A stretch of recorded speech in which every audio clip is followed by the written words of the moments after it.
Hi leaders, ಎಲ್ರಿಗೂ ನಮಸ್ತೆ. ನಾನು ನಿಮ್ಮ MLM ಕೋಚ್ ಸಂಜಯ್ ಮಾತಾಡ್ತಿರುವಂತದ್ದು. ಇವತ್ತಿನ ಒಂದು ಮೀಟಿಂಗ್ ಯಾವ ಒಂದು ಸಬ್ಜೆಕ್ಟಿಗೆ ಸಂಬಂಧಪಟ್ಟಿರೋದು ಅಂತ ಹೇಳಿ ನಿಮ್ಗೆ ಆಡಿ ಗೊತ್ತಿದೆ ಅಂತ ಅನ್ಕೊಳ್ತೀನಿ. ಇವತ್ತೇನೊಂದು ಡೈರೆಕ್ಟ್ ಸೆಲ್ಲಿಂಗ್ ಇಂಡಸ್ಟ್ರಿಯಲ್ಲಿ ನೀವು ಕೆಲಸ ಮಾಡ್ತಾ ಇದ್ದೀರಾ, ಈ ಒಂದು ಇಂಡಸ್ಟ್ರಿಯಲ್ಲಿ ನೀವು ಸಕ್ಸಸ್ ನ ಪಡಿಬೇಕು, ಯಶಸ್ಸನ್ನ ಪಡಿಬೇಕು ಅಂತಂದ್ರೆ ಮೇಜರ್ ಆಗಿ ನಂಬಿಕೆ ಅನ್ನೋದು ತುಂಬಾ ಇಂಪಾರ್ಟೆಂಟ್.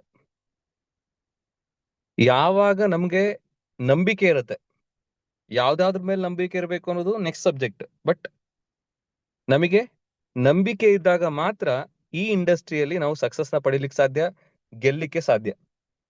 ನಾವು ಅಂದ್ಕೊಂಡಂತಹ ಕನಸುಗಳನ್ನ ನನಸು ಮಾಡ್ಕೊಳ್ಳಿಕ್ ಸಾಧ್ಯ, ನಾವು ಬಯಸಿದಂತಹ ಜೀವನವನ್ನ ನಡೆಸ್ಲಿಕ್ಕೆ ಸಾಧ್ಯ. ನಾವು ಏನ್ ಅನ್ಕೊಂಡಿರ್ತೀವಿ, ತಿಂಗಳಿಗೆ ನಾನೊಂದು ಇನ್ಕಮ್ ನ ಪಡಿಬೇಕು, ಒಂದ್ 2 ಲಕ್ಷನೋ 3 ಲಕ್ಷನೋ 5 ಲಕ್ಷನೋ ಆ ಒಂದು ಇನ್ಕಮ್ ನ ಪಡಿಲಿಕ್ಕೆ ಸಾಧ್ಯ. ಹಾಗಾದ್ರೆ ನೀವು ಬಯಸಿದಂತಹ ಜೀವನವನ್ನ ಪಡಿಲಿಕ್ಕೆ, ನಿಮ್ಮ ಕನಸನ್ನ ನನಸು ಮಾಡ್ಕೊಳ್ಳಿಕ್ಕೆ, ನೀವು ಬಯಸಿದಂತ ಇನ್ಕಮ್ ನ ರಿಯಾಲಿಟಿಯಲ್ಲಿ ಅಚೀವ್ ಮಾಡ್ಲಿಕ್ಕೆ ಈ ಒಂದು ಡೈರೆಕ್ಟ್ ಸೆಲ್ಲಿಂಗ್ ಬಿಸ್ನೆಸ್ ನಲ್ಲಿ ಯಾವುದರ ಮೇಲೆ ನಂಬಿಕೆ ಇಡಬೇಕು? ಸೊ ಆ ಒಂದು ಸಬ್ಜೆಕ್ಟ್ ಅನ್ನ ನಾವು ಇವತ್ತು ತಿಳ್ಕೊಳ್ಳಿಕ್ ಹೋಗ್ತಾ ಇದೀವಿ. ಪ್ರತಿಯೊಬ್ರು ಕೂಡ ಈ ಒಂದು ಸಬ್ಜೆಕ್ಟ್ ಅನ್ನ ತಿಳ್ಕೊಳ್ಳುವಂತ ವಿಚಾರದಲ್ಲಿ ರೆಡಿ ಇದ್ದೀರಾ? Are you ready? ಒಂದ್ಸಲ ನೀವೆಲ್ಲರೂ ಕೂಡ ಅನ್ಮ್ಯೂಟ್ ಮಾಡಿ ರೆಡಿ ಅಂತ ಹೇಳಿದ್ರೆ ಸೊ ನಾವು ನೆಕ್ಸ್ಟ್ ಕ್ಲಾಸ್ ನ ಕಂಟಿನ್ಯೂ ಮಾಡೋಣ. Are you ready? Yes, sir. I am ready. Yes, sir. Ready. Thank you leaders. So major ಆಗಿ 6 ವಿಚಾರಗಳು ಬರುತ್ತೆ. ಆ 6 ವಿಚಾರಗಳ ಬಗ್ಗೆ ನಾವು ತಿಳ್ಕೊಳ್ಬೇಕು ಅಂಡ್ ಅದರಲ್ಲಿ ನಂಬಿಕೆ ಇಡಬೇಕು. ಈ 2 ಇಂಪಾರ್ಟೆಂಟ್ ಪಾಯಿಂಟ್ಸ್ ಅನ್ನ ನೀವು ಇವತ್ತಿನ ಕ್ಲಾಸ್ ನಲ್ಲಿ ಅರ್ಥ ಮಾಡ್ಕೊಂಡ್ರೆ 100% ಇವತ್ತಿನ ಝೂಮ್ ಮೀಟಿಂಗ್ ಸಕ್ಸಸ್ಫುಲ್ ಆದಾಗೆ. ಸೊ ನಾವು ಯಾವ ಸಂಸ್ಥೆಯಲ್ಲಿ ಕೆಲಸ ಮಾಡ್ತಾ ಇದ್ದೀವಿ, ಆ ಒಂದು ಸಂಸ್ಥೆಯಲ್ಲಿ ಸಕ್ಸಸ್ಫುಲ್ ಆಗ್ಬೇಕು ಅಂತಂದ್ರೆ ಮೇಜರ್ ಆಗಿ ಈ 6 ವಿಚಾರಗಳ ಬಗ್ಗೆ ತಿಳ್ಕೊಳ್ಬೇಕು ಅಂಡ್ ಈ 6 ವಿಚಾರದಲ್ಲಿ ನಾವು ನಂಬಿಕೆಯನ್ನ ಇಡಬೇಕಾಗತ್ತೆ. ಅದರಲ್ಲಿ ಮೊದಲನೇ ವಿಚಾರ ಯಾವುದು ಅಂತ ಅಂದ್ರೆ ಡೈರೆಕ್ಟ್ ಸೆಲ್ಲಿಂಗ್. ಫಸ್ಟ್ ನಾವು ಡೈರೆಕ್ಟ್ ಸೆಲ್ಲಿಂಗ್ ಇಂಡಸ್ಟ್ರಿಯ ಬಗ್ಗೆ ತಿಳ್ಕೊಳ್ಬೇಕು. ಯಾವಾಗ ನಾವು ಈ ಡೈರೆಕ್ಟ್ ಸೆಲ್ಲಿಂಗ್ ಇಂಡಸ್ಟ್ರಿ ಬಗ್ಗೆ ಅತಿ ಹೆಚ್ಚು ತಿಳ್ಕೊಳ್ತಾ ಹೋಗ್ತೀವಿ, ಆಟೋಮೆಟಿಕಲಿ ಈ ಇಂಡಸ್ಟ್ರಿ ಬಗ್ಗೆ ನಮಗೆ ನಂಬಿಕೆ ಬರ್ಲಿಕ್ಕೆ ಸಾಧ್ಯ ಆಗತ್ತೆ, ನಂಬಿಕೆ ಬರ್ಲಿಕ್ಕೆ ಸ್ಟಾರ್ಟ್ ಆಗತ್ತೆ.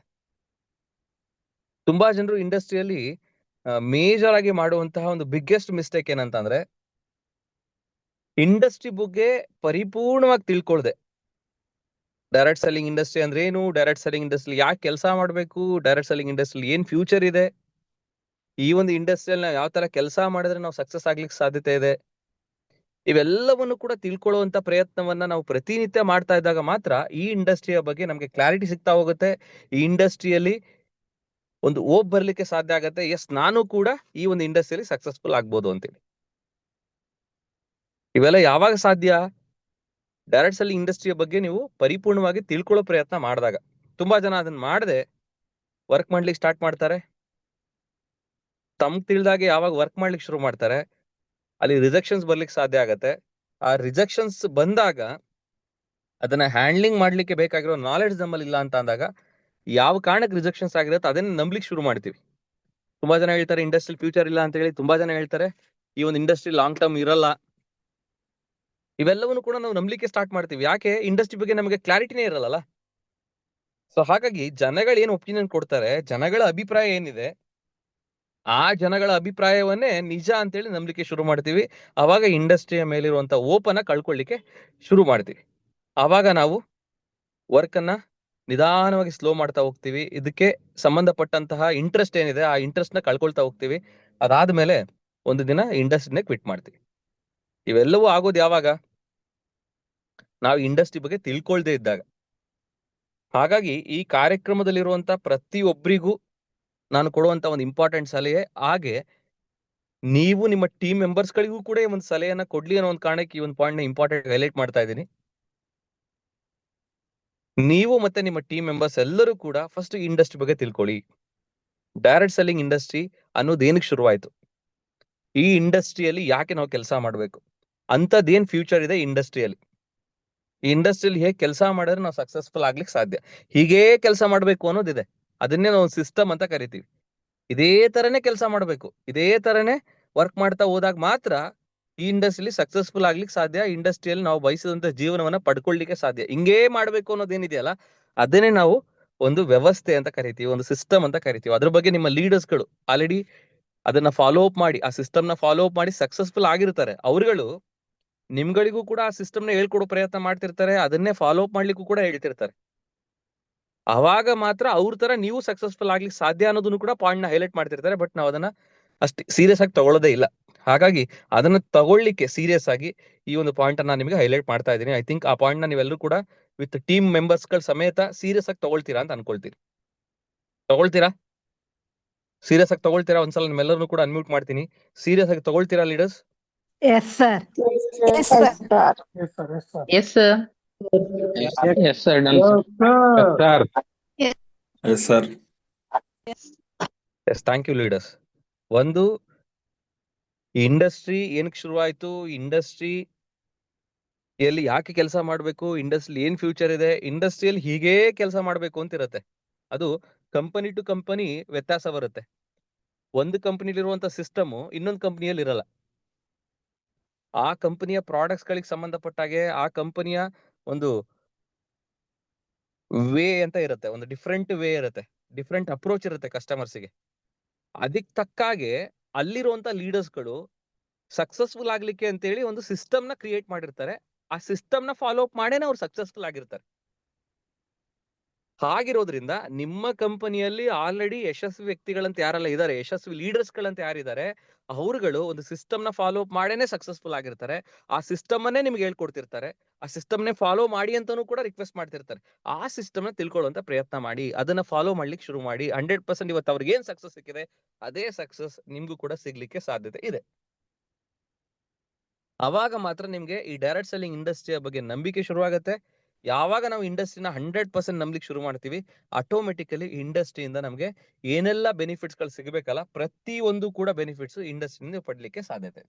ಈ ಇಂಡಸ್ಟ್ರಿಗೆ ಸಂಬಂಧಪಟ್ಟಾಗೆ ನೀವು ನಂಬಿಕೆ ಇಡ್ಲಿಕ್ಕೆ, ಇಂಡಸ್ಟ್ರಿಯಲ್ಲಿ ಫ್ಯೂಚರ್ ಇದೆ, ನಾಳೆ ದಿನ ನಾವು ಇಂಡಸ್ಟ್ರಿ ಮುಖಾಂತರ ಒಂದು ದೊಡ್ಡ ಮಟ್ಟದ ಸಕ್ಸಸ್ ನ ಕಾಣಬಹುದು ಅನ್ನೋ ಒಂದು ವಿಚಾರಕ್ಕೆ ಸಂಬಂಧಪಟ್ಟಾಗೆ ಈ ಇಂಡಸ್ಟ್ರಿಯ ಫ್ಯೂಚರ್ ಬಗ್ಗೆ ನಾನು ಒಂದಿಷ್ಟು ಪಾಯಿಂಟ್ಸ್ ಗಳನ್ನ ಮಾತನಾಡ್ಲಿಕ್ಕೆ ಶುರು ಮಾಡ್ತೀನಿ.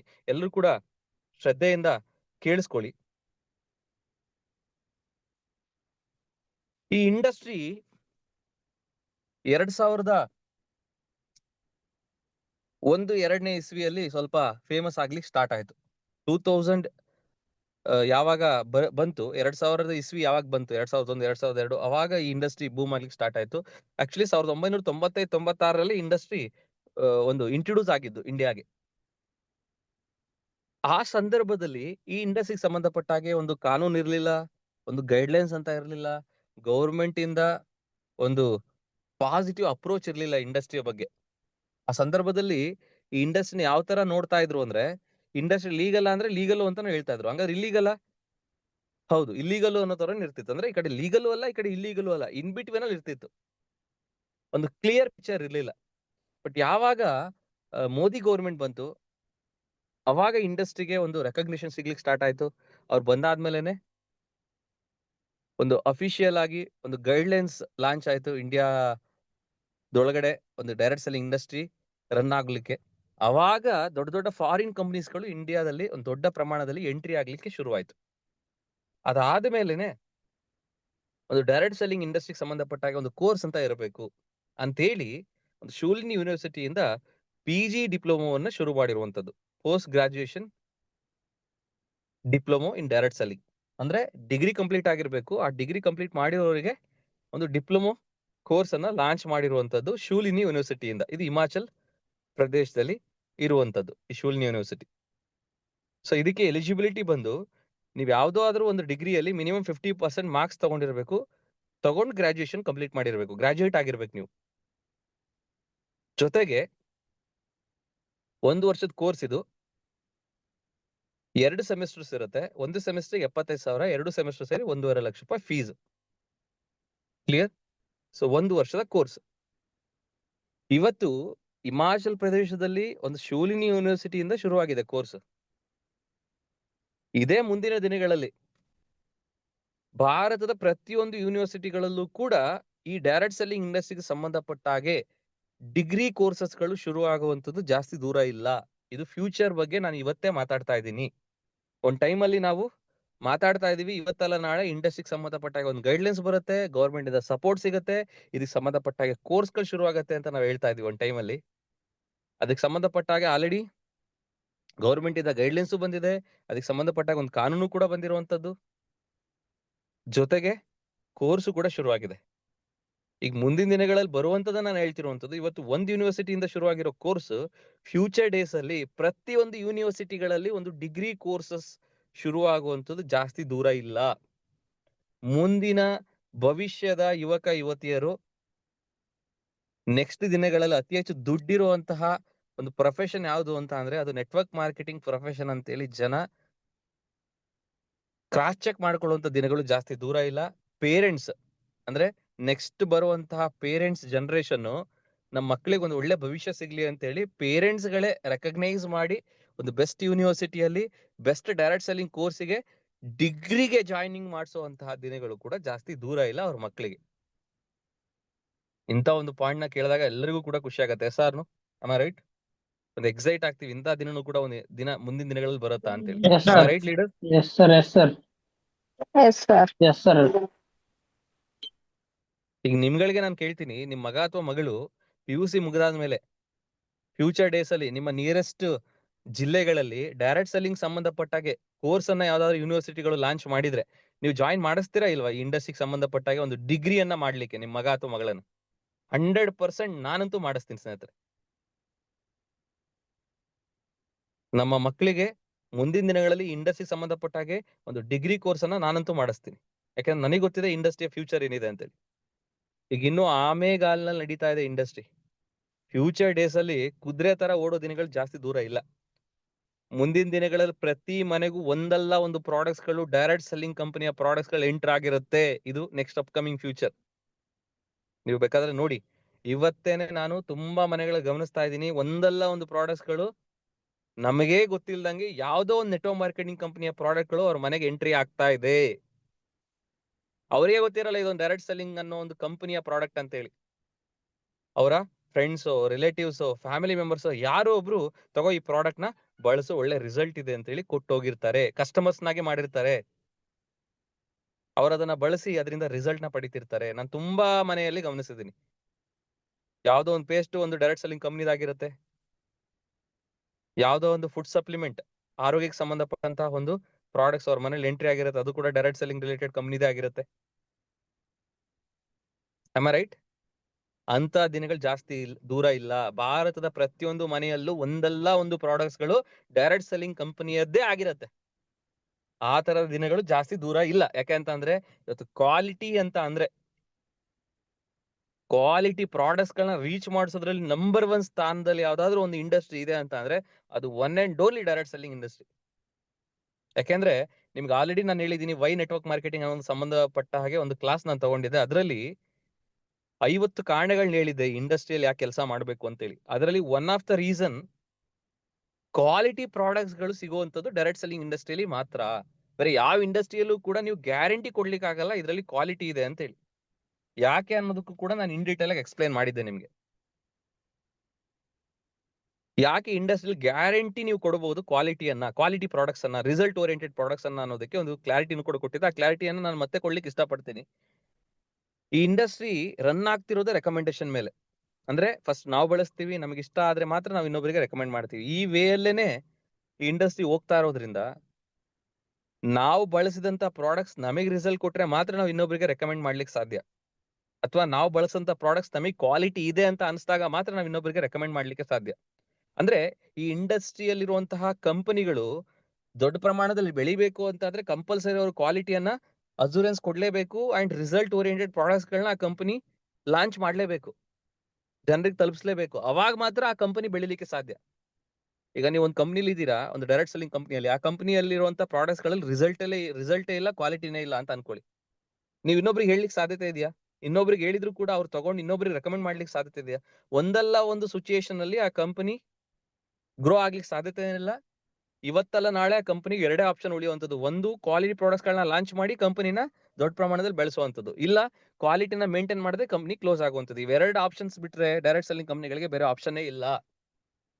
ಇವತ್ತು ಯಾವ್ದೆಲ್ಲ ಕ್ವಾಲಿಟಿ ಪ್ರಾಡಕ್ಟ್ಸ್ ಗಳನ್ನ ಇಟ್ಕೊಳ್ಳದೆ ಬರೀ ರಿಸಲ್ಟ್ ಓರಿಯೆಂಟೆಡ್ ಪ್ರಾಡಕ್ಟ್ಸ್ ಗಳನ್ನ ಲಾಂಚ್ ಮಾಡ್ತಾ ಇದಾರೆ, ಅದಕ್ಕೆ ಕಾರಣ ಏನಂತಂದ್ರೆ ಕ್ವಾಲಿಟಿ ಹಣವನ್ನ ಪ್ರಮೋಷನ್ ಮಾಡಿ ಇಷ್ಟೆಲ್ಲ ಇನ್ಕಮ್ ಮಾಡಬಹುದು, ಇಷ್ಟೆಲ್ಲ ನೀವು ದುಡಿಮೆ ಮಾಡಬಹುದು ಅಂತ ಹೇಳಿ ಯಾವ್ದೆಲ್ಲ ಪ್ರಮೋಷನ್ ಮಾಡಿದಾರೆ ಯಾವ ಕಂಪನಿಗಳು ಕೂಡ ಜಾಸ್ತಿ ವರ್ಷಗಳು ನಡೆದಿಲ್ಲ, ಅವೆಲ್ಲವೂ ಕೂಡ ಕ್ಲೋಸ್ ಆಗಿರುವಂತಹ ಉದಾಹರಣೆಗಳನ್ನ ನೀವು ನೋಡಿರುತ್ತೆ. ಹಾಗಾದ್ರೆ ಜಾಸ್ತಿ ವರ್ಷಗಳು ಇವತ್ತು ನಡ್ಕೊಂತ ಬಂದಿರೋದು 5 ವರ್ಷ ಕಂಪ್ಲೀಟ್ ಮಾಡಿರುವಂತಹ ಕಂಪನಿಗಳು ನೋಡಿರ್ಬೋದು, 10 ವರ್ಷ ಕಂಪ್ಲೀಟ್ ಮಾಡಿರುವಂತಹ ಕಂಪನಿಗಳನ್ನ ನೋಡಿರ್ಬೋದು, 25 ವರ್ಷ ಕಂಪ್ಲೀಟ್ ಮಾಡಿರುವಂತಹ ಕಂಪನಿಗಳನ್ನ ನೀವು ನೋಡಿರ್ಬೋದು. ಅವೆಲ್ಲ ಕಂಪನಿಗಳು ಕ್ವಾಲಿಟಿ ಪ್ರಾಡಕ್ಟ್ಸ್ ಗಳನ್ನ ಕೊಡ್ಕೊಂತ ಬಂದಿರೋದಕ್ಕೇನೆ ಅಷ್ಟು ವರ್ಷ ಯಶಸ್ವಿಯಾಗಿ ನಡೆಸಲಿಕ್ಕೆ ಸಾಧ್ಯತೆ ಆಗಿರುವಂತದ್ದು. ಸೊ ಇಲ್ಲಿ ನೀವು ಗ್ಯಾರಂಟಿ ಇಟ್ಕೊಳ್ಬಹುದು, ಒಂದು ಡೈರೆಕ್ಟ್ ಸೆಲ್ಲಿಂಗ್ ಕಂಪನಿ ಅತಿ ಹೆಚ್ಚು ಜನರಿಗೆ ರೀಚ್ ಆಗ್ತಾ ಇದೆ ಅಂದ್ರೆ ಅಲ್ಲಿ ಕ್ವಾಲಿಟಿ ಇದ್ರೆ ಮಾತ್ರ ಅದು ಅತಿ ಹೆಚ್ಚು ಜನಕ್ಕೆ ರೀಚ್ ಆಗ್ಲಿಕ್ಕೆ ಸಾಧ್ಯತೆ ಆಗ್ತಿರೋದು, ಅತಿ ಹೆಚ್ಚು ಜನ ಅದನ್ನ ಇಷ್ಟಪಟ್ಟು ಪ್ರಾಡಕ್ಟ್ ನ ಬಳಸ್ತಿರುವಂತದ್ದು. ಕ್ಲಿಯರ್?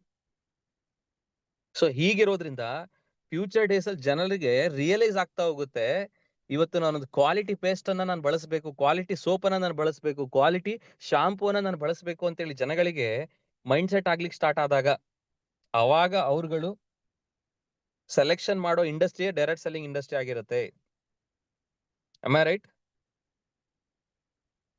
ಸೊ ಅಂತ ದಿನಗಳು ಜಾಸ್ತಿ ದೂರ ಇಲ್ಲ. ಜನಗಳಿಗೆ ರಿಯಲೈಸ್ ಆಗ್ತಾ ಹೋಗುತ್ತೆ, ಅವ್ರು ಕೆಲಸ ಮಾಡ್ತಾರೋ ಬಿಡ್ತಾರೋ ಗೊತ್ತಿಲ್ಲ, ಇನ್ನೊಬ್ಬರಿಗೆ ಆ ಪ್ರಾಡಕ್ಟ್ ನ ರೆಕಮೆಂಡ್ ಮಾಡ್ತಾರೋ ಬಿಡ್ತಾರೋ ಇಲ್ಲ ಗೊತ್ತಿಲ್ಲ, ಬಟ್ ನನಗೊಂದು ಕ್ವಾಲಿಟಿ ಪ್ರಾಡಕ್ಟ್ಸ್ ಈ ಕಂಪನಿಯಿಂದ ಬೇಕು ಅಂತೇಳಿ ಜನರು ಐಡೆಂಟಿಫೈ ಮಾಡಿ ಕ್ವಾಲಿಟಿ ಪ್ರಾಡಕ್ಟ್ಸ್ ಗಳಿರುವಂತಹ ಡೈರೆಕ್ಟ್ ಸೆಲ್ಲಿಂಗ್ ಕಂಪನಿಗಳಲ್ಲಿ ಜನ ಮುಗಿಬಿದ್ದು ಪ್ರಾಡಕ್ಟ್ ನ ಪರ್ಚೇಸ್ ಮಾಡಿ ಅವ್ರ ಮನೆಗೆ ಕ್ವಾಲಿಟಿ ಪ್ರಾಡಕ್ಟ್ಸ್ ಗಳನ್ನ ಕೊಡುವಂತಹ ಕೆಲಸವನ್ನ ಪ್ರತಿಯೊಬ್ಬರು ಮಾಡುವಂತಹ ದಿನಗಳು ಜಾಸ್ತಿ ದೂರ ಇಲ್ಲ. ಇದು ಕೂಡ ಒನ್ ಆಫ್ ದ ಫ್ಯೂಚರ್ ನಾನು ಮಾತಾಡ್ತಿರೋದು ಇಂಡಿಯಾದಲ್ಲಿ.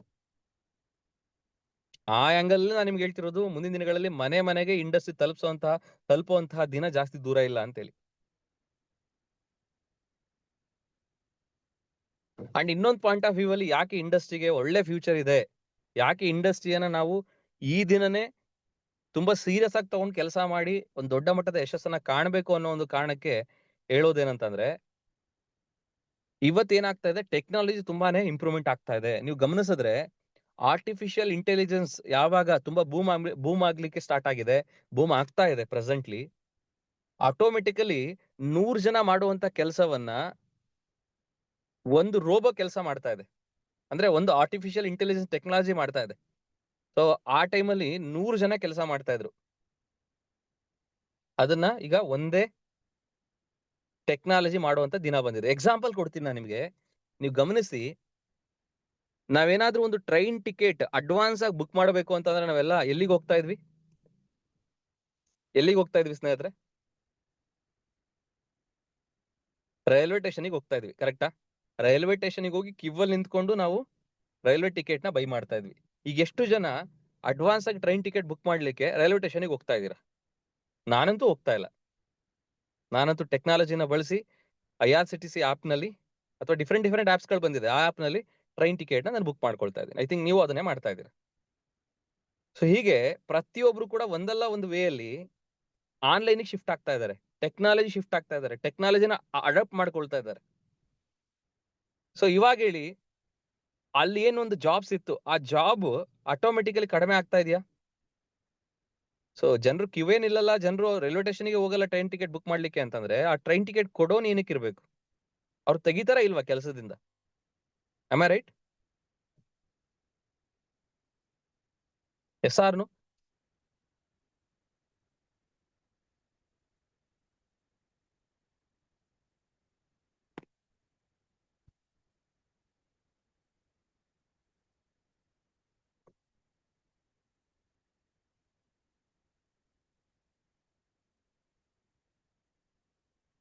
ಇವತ್ತು ಬ್ಯಾಂಕ್ ಎಕ್ಸಾಂಪಲ್ ತಗೊಳ್ಳಿ.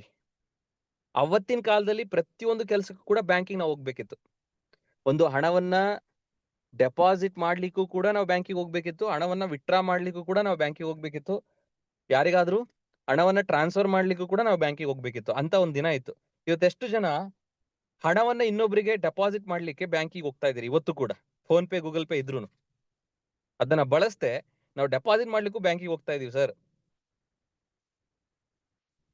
ಯಾರಿಗಾರು ಹಣವನ್ನ ಪೇ ಮಾಡ್ಲಿಕ್ಕೆ ಹಣ ಬೇಕಲ್ಲ ಸರ್, ಅದಕ್ಕೆ ನಾವು ಕ್ಯಾಶ್ ಬಿಡಿಸ್ಲಿಕ್ಕೆ ಬ್ಯಾಂಕಿಗೆ ಹೋಗಿ ವಿತ್ಡ್ರಾವಲ್ ಸ್ಲಿಪ್ ಅಲ್ಲಿ ಇಷ್ಟು ಅಮೌಂಟ್ ಕೊಡಿ ಅಂತೇಳಿ ಬರೆದ್ಬಿಟ್ಟು ಅಮೌಂಟ್ ನ ತಗೊಂಡ್ ಬರ್ತಾ ಇದೀವಿ ಸರ್, ATM ಗೆ ಹೋಗಲ್ಲ ನಾವು ಅಂತೇಳಿ. ಆತರ ಯಾರು ಇದೀರಾ? ಸೊ ಇವತ್ತು ಬ್ಯಾಂಕಿಂಗ್ ನಲ್ಲಿ ದೊಡ್ಡ ಬದಲಾವಣೆ ಆಗಿದೆ, ಪ್ರತಿಯೊಂದು ಕೂಡ ಆನ್ಲೈನ್ ಸಿಸ್ಟಮ್ ಆಗಿದೆ. ಕೆಲವು ಬ್ಯಾಂಕ್ಗಳಲ್ಲಿ ಬ್ರಾಂಚಸ್ ಇಲ್ಲ, ಕೆಲವು ಬ್ಯಾಂಕ್ಗಳಿದಾವೆ, ಆ ಬ್ಯಾಂಕ್ಗಳು ಬ್ರಾಂಚಸ್ ಗಳನ್ನೇ ರನ್ ಮಾಡದೆ ಬರೀ ಆನ್ಲೈನ್ ಅಲ್ಲೇ ಸರ್ವಿಸ್ ಕೊಟ್ಟು ಸಕ್ಸಸ್ಫುಲ್ ಆಗಿದೆ. DBS ಅಂತ ಇದೆ, ಡಿಜಿ ಬ್ಯಾಂಕ್ ಬೈ ಸಿಂಗಾಪುರ್ ಅಂತ ಹೇಳಿ.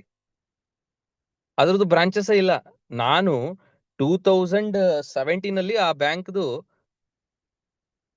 ಅಕೌಂಟ್ ಮಾಡಿಸಿದ್ದು. ಆನ್ಲೈನ್ ಬ್ಯಾಂಕಿಂಗ್ ಅದು, ಆಕ್ಚುಲಿ ಪ್ಯೂರ್ ಆನ್ಲೈನ್ ಬ್ಯಾಂಕಿಂಗ್. ಇಲ್ಲಿವರೆಗೂ ಇವತ್ತಿಗೂ ಅದೇ ಬ್ಯಾಂಕನೇ ನಂದು ಮೇನ್ ಪ್ರೈಮರಿ ಬ್ಯಾಂಕ್ ಆಗಿದೆ, DBS ಅಂತ ಹೇಳಿ. ಅದು ಒಂದೂ ಕೂಡ ಬ್ರಾಂಚ್ ಇರಲಿಲ್ಲ ಇಂಡಿಯಾದಲ್ಲಿ. ಪ್ರತಿಯೊಂದು ಕೂಡ ಎಲ್ಲ ಆನ್ಲೈನ್ ಸರ್ವಿಸ್ ಕೊಡ್ತಾ ಇದ್ರು. ಈ ರೀಸೆಂಟ್ ಆಗಿ ಲಕ್ಷ್ಮಿ ವಿಲಾಸ್ ಬ್ಯಾಂಕ್ ಏನೋ ಬ್ಯಾಂಕ್ ಆಗಿ ಕ್ಲೋಸ್ ಆಯ್ತು, ಅದನ್ನ ಟೇಕ್ ಓವರ್ ಮಾಡಿದ್ರು DBS. ಸೊ ಈಗ ಲಕ್ಷ್ಮಿ ವಿಲಾಸ್ ಬ್ಯಾಂಕ್ ಈಗ ಅಫಿಷಿಯಲಿ DBS ಆಗಿದೆ. ಸೊ ಅಲ್ಲಿ ಮಾತ್ರ ನೀವು DBS ಬೋರ್ಡ್ ನೋಡ್ತೀರಾ, ಬಿಟ್ರೆ ಬೇರೆ ಎಲ್ಲೂ ನೋಡಲ್ಲ ನೀವು. ಅಫಿಷಿಯಲಿ ಪ್ಯೂರ್ ಆನ್ಲೈನ್ ನಡೆಸ್ತಾ ಇದಾರೆ ಅವರು. ನಿಮ್ಗೆ ಚೆಕ್ ಇಶ್ಯೂ ಮಾಡೋದು ಕೂಡ ಆನ್ಲೈನ್ ಚೆಕ್ ಇಶ್ಯೂಸ್ ಮಾಡ್ಕೊಂಡು ನಿಮ್ ಮನೆಗೆ ಕೊರಿಯರ್ ಮಾಡ್ತಾರೆ. ನಿಮ್ಗೊಂದು ATM ಕಾರ್ಡ್ ಬೇಕು ಅಂತಂದ್ರು ನೀವು ಆನ್ಲೈನ್ ATM ಕಾರ್ಡ್ ನ ಅಪ್ಲೈ ಮಾಡ್ಕೊಳ್ಬಹುದು, ನಿಮ್ ಮನೆಗೆ ಡೆಲಿವರಿ ಮಾಡ್ತಾರೆ. ನೀವು ಪರ್ ಡೇ 5 ಲಕ್ಷದವರೆಗೂ ಕೂಡ ನೀವು ಇನ್ನೊಬ್ಬರಿಗೆ ಟ್ರಾನ್ಸ್ಫರ್ ಮಾಡಬಹುದು. ಎಷ್ಟು ಸಲ ಬೇಕಾದ್ರೆ ನೀವು UPI ಟ್ರಾನ್ಸಾಕ್ಷನ್ ಮಾಡಬಹುದು. ಇನ್ ಜನರಲ್ ಆಗಿ ಒಂದು ಬ್ಯಾಂಕಿಂಗ್ ಸ್ಪೇಸ್ಗೆ ನೀವು ಹೋಗಿ ಏನೆಲ್ಲ ಕೆಲಸ ಮಾಡ್ಬೇಕಲ್ಲ ಅವೆಲ್ಲ ಆನ್ಲೈನ್ ಮಾಡುವಂತ ದಿನ ಬಂದಿದೆ. ಸೊ ಆ ತರ ಫ್ಯೂಚರ್ ಅಲ್ಲಿ ಎಲ್ಲಾ ಬ್ಯಾಂಕ್ಗಳು ಆಗ್ತಾ ಇದಾವೆ. ಸೊ ಇಮ್ಯಾಜಿನ್ ಮಾಡಿ, ಹಂಗೆ ಎಲ್ಲಾ ಬ್ಯಾಂಕ್ಗಳಾದಾಗ ಬ್ಯಾಂಕಿಂಗ್ ಎಂಪ್ಲಾಯೀಸ್ ಗಳಿಗೆ ಕೆಲಸ ಎಲ್ಲಿದೆ? ಇದು ಒಂದು ಉದಾಹರಣೆ ನಿಮ್ಗೆ ಅರ್ಥ ಆಗ್ಲಿ, ಒಂದು ಲೈವ್ ಎಕ್ಸಾಂಪಲ್ ಸಿಗ್ಲಿ ಅನ್ನೋ ಕಾರಣಕ್ಕೆ ನಾನು ನಿಮ್ಗೆ ಹೇಳ್ತಿರುವಂತದ್ದು. ಇದರ ಅರ್ಥ ಏನು? ಇವತ್ತಲ್ಲ ನಾಳೆ ಈ ಟೆಕ್ನಾಲಜಿ ಎಷ್ಟೋ ಜನರ ಉದ್ಯೋಗವನ್ನ ಕಿತ್ಕೊಳ್ಳುತ್ತೆ ಅನ್ನೋದಂತೂ ಕ್ಲಿಯರ್ ಆಗಿ ಕಾಣಿಸ್ತಾ ಇದೆ. ಅಂಡ್ ಡಿಫರೆಂಟ್ ನ್ಯೂಸ್ ಗಳಲ್ಲಿ ನೀವು ನೋಡ್ತಾ ಇರ್ತೀರಾ, ಆ ಕಂಪನಿಲಿ ಅಷ್ಟು ಜನರನ್ನ ಕಂಪನಿಯಿಂದ ಹೊರಗಡೆ ಹಾಕಿದ್ರಂತೆ, ಇಷ್ಟು ಜನರನ್ನ ಹೊರಗಡೆ ಹಾಕಿದ್ರಂತೆ, ಇಷ್ಟು ಜನರನ್ನ ಕಂಪನಿಯಿಂದ ತೆಗೆದಾಕಿದ್ರಂತೆ ಅಂತ ಹೇಳಿ, ಪ್ರೈವೇಟ್ ಜಾಬ್ ಅಲ್ಲಿ. ಕರೆಕ್ಟಾ? ಯಾವಾಗ ಮಿಷಿನ್ಸ್ ಅಡ್ವಾನ್ಸ್ ಟೆಕ್ನಾಲಜಿ ಲೆವೆಲ್ಗೆ ಹೋಗ್ತಾ ಹೋಗುತ್ತೆ, ಅವಾಗ 10 ಜನರು ಮಾಡೋ ಕೆಲಸ ಒಂದೇ ಮಿಷಿನ್ ಮಾಡುತ್ತೆ, ಒಂದೇ ಟೆಕ್ನಾಲಜಿ ಮಾಡುತ್ತೆ, ಒಂದೇ ರೋಬೋ ಮಾಡುತ್ತೆ. ಈವನ್ ಬಸ್ಸಲ್ಲೂ ಕೂಡ ನೀವು ನೋಡಿ, ಮೊದಲೆಲ್ಲ ಡ್ರೈವರ್ ಅಂಡ್ ಕಂಡಕ್ಟರ್ ಅನ್ನೋ ಒಂದು ಕಾನ್ಸೆಪ್ಟ್ ಇತ್ತು. ಈಗ ಎಷ್ಟೋ ಬಸ್ಗಳಲ್ಲಿ, ಎಸ್ಪೆಷಲಿ ನಾನ್ ಸ್ಟಾಪ್ ಬಸ್, ಉದಾಹರಣೆಗೆ ಹಾವೇರಿ ಟು ಹುಬ್ಳಿ ಅಥವಾ Haveri to Ranebennur, Ranebennur to Davanagere, Davanagere to Chitradurga, Chitradurga to Tumakuru, Tumakuru to Bengaluru, Hubli to Belgaum, ಇವೆಲ್ಲ ನಾನ್ ಸ್ಟಾಪ್ ಬಸ್ಸಸ್ ಗಳನ್ನ ನೀವು ನೋಡಿರ್ತೀರಾ. ಕರೆಕ್ಟಾ? ಈ ನಾನ್ ಸ್ಟಾಪ್ ಬಸ್ಸಸ್ ಅಲ್ಲಿ ಡ್ರೈವರ್ ಒಬ್ಬರೇ ಇರ್ತಾರ ಅಥವಾ ಡ್ರೈವರ್ ಅಂಡ್ ಕಂಡಕ್ಟರ್ ಇಬ್ರು ಇರ್ತಾರ? ಅನ್ಮ್ಯೂಟ್ ಮಾಡ್ತೀನಿ ಒಂದ್ಸಲ, ಆನ್ಸರ್ ಮಾಡಿ. ಈ ನಾನ್ ಸ್ಟಾಪ್ ಬಸ್ಸಸ್ ಎಲ್ಲ ಡ್ರೈವರ್ ಒಬ್ಬರೇ ಇರ್ತಾರ ಅಥವಾ ಡ್ರೈವರ್ ಅಂಡ್ ಕಂಡಕ್ಟರ್ ಇಬ್ರು ಇರ್ತಾರ? ಡ್ರೈವರ್ ಒಬ್ಬರೇ ಇರ್ತಾರೆ ಸರ್.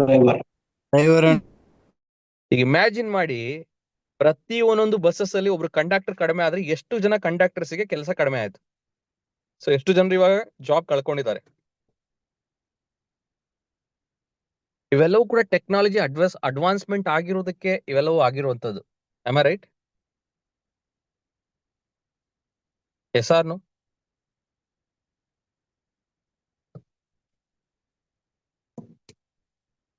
ಸೊ ಎಲ್ಲರಿಗೂ ಕೂಡ ಈ ತರ ಟೆಕ್ನಾಲಜಿ ಜಾಬ್ಸ್ ನ ಕಿತ್ಕೊಳ್ತಾ ಹೋದ್ರೆ ಅವ್ರಿಗೆಲ್ಲ ಕೆಲಸ ಯಾರು ಕೊಡ್ಬೇಕು? ಸೊ ಇದಕ್ಕೆ one and only solution future days ಅಲ್ಲಿ, that's called direct selling, direct selling, direct selling, direct selling. ತುಂಬಾ ಹೆಮ್ಮೆಯಿಂದ ನಾನು ಹೇಳ್ಕೊಳ್ತಾ ಇದ್ದೀನಿ, ಫ್ಯೂಚರ್ ಅಲ್ಲಿ ಜನಗಳಿಗೆ ವಿಧಿ ಇಲ್ದ ಹಾಗೆ ಇಂಡಸ್ಟ್ರಿ ಒಂದು ಆಪ್ಷನ್ ಆಗುತ್ತೆ. ಇವತ್ತು ಜನರಿಗೆ ಹಲವಾರು ಆಪ್ಷನ್ಸ್ ಇದೆ. ಈ ಕೆಲಸ ಇಲ್ಲ ಅಂದ್ರೆ ಆ ಕೆಲಸ ಮಾಡ್ಬೋದು. ನೆಟ್ವರ್ಕ್ ಮಾರ್ಕೆಟಿಂಗ್ ನಲ್ಲಿ ಕೆಲಸ ಮಾಡೋದ್ ಬಿಟ್ಟು ಇನ್ನೂ ಹಲವಾರು ಕೆಲಸಗಳು ಇದ್ದೇ ಇರುತ್ತೆ. ಬಟ್ ಫ್ಯೂಚರ್ ಡೇಸ್ ಅಲ್ಲಿ ವಿಧಿ ಇಲ್ಲದೆ ಹೈಯೆಸ್ಟ್ ಇನ್ಕಮ್ಗೆ, ವಿಧಿ ಇಲ್ಲದೆ ಒಂದೇ ಒಂದು ಆಪ್ಷನ್ ಆಗುವಂತ ದಿನಗಳು ಜಾಸ್ತಿ ದೂರ ಇಲ್ಲ ಸ್ನೇಹಿತರೆ. ಓನ್ಲಿ ಡೈರೆಕ್ಟ್ ಸೆಲ್ಲಿಂಗ್ ಇಂಡಸ್ಟ್ರಿಗೆ ಜನ ಬರಬೇಕು. ವಿತೌಟ್ ದ ಆಪರ್ಚುನಿಟೀಸ್, ಬೇರೆ ಬೇರೆ ಯಾವುದೇ ಆಪ್ಷನ್ಸ್ ಇಲ್ಲದೆ ವಿಧಿ ಇಲ್ದಂಗೆ ಜನ ಬರುವಂತ ದಿನಗಳು ಬರುತ್ತೆ. ಅದಕ್ಕೆ ನಾನು ಹೇಳಿದ್ದು, ಇಂಡಿಯಾದಲ್ಲಿ ಇನ್ನು ಆಮೆಗಾಲ್ನಲ್ಲಿ ಎಂಟ್ರಿ ಕೊಡ್ತಾ ಇದೆ ಇಂಡಸ್ಟ್ರಿ. ಫ್ಯೂಚರ್ ಡೇಸ್ ಅಲ್ಲಿ ಊಹಿಸ್ಕೊಳ್ಳಿಕ್ಕಾಗಲ್ಲ ಅಂತ ಭವಿಷ್ಯದ ದಿನ ಕಣ್ಮುಂದೆ ಇದೆ. ಅದಕ್ಕೆ ಇವತ್ತೇ ನೀವು ಸೀರಿಯಸ್ ಆಗಿ ಇಂಡಸ್ಟ್ರಿನ ತಗೊಂಡು, ಇಂಡಸ್ಟ್ರಿ ಅಂದ್ರೆ ಏನು, ಇಂಡಸ್ಟ್ರಿಯಲ್ಲಿ ಯಾಕೆ ಕೆಲಸ ಮಾಡಬೇಕು, ಇಂಡಸ್ಟ್ರಿ ಏನಕ್ಕೆ ಶುರುವಾಯ್ತು, ಇಂಡಸ್ಟ್ರಿಯಲ್ಲಿ ಏನ್ ಫ್ಯೂಚರ್ ಇದೆ, ಇಂಡಸ್ಟ್ರಿಯಲ್ಲಿ ನಿಮ್ಮ ಕಂಪನಿಲಿ ಎಸ್ಪೆಷಲಿ ನಿಮ್ಮ ಸೀನಿಯರ್ ಲೀಡರ್ಸ್ ಯಾರೆಲ್ಲ ಸಕ್ಸಸ್ಫುಲ್ ಆಗಿದ್ದಾರೆ ಅವರುಗಳು ಆ ಸಕ್ಸಸ್ ಆಗ್ಲಿಕ್ಕೆ ಏನೊಂದು ಸಿಸ್ಟಮ್ ನ ಫಾಲೋ ಅಪ್ ಮಾಡಿದ್ದಾರೆ, ಆ ಸಿಸ್ಟಮ್ ತಿಳ್ಕೊಳ್ಳುವಂತ ಪ್ರಯತ್ನ ಮಾಡಿ. ಆ ಸಿಸ್ಟಮ್ ನ ಕಲಿಸಿ ಅಂತೇಳಿ ರಿಕ್ವೆಸ್ಟ್ ಮಾಡಿ ನಿಮ್ ಲೀಡರ್ಸ್ ಹತ್ರ. ಅದನ್ನ ಕಲೀಲಿಕ್ಕೆ ಟೈಮ್ ಕೊಡಿ. ಅದನ್ನ ಕಲೀಲಿಕ್ಕೆ ಏನೆಲ್ಲ ಖರ್ಚುಗಳು ಬರುತ್ತೆ ಆ ಖರ್ಚುಗಳಿಗೆ ರೆಡಿ ಆಗಿ.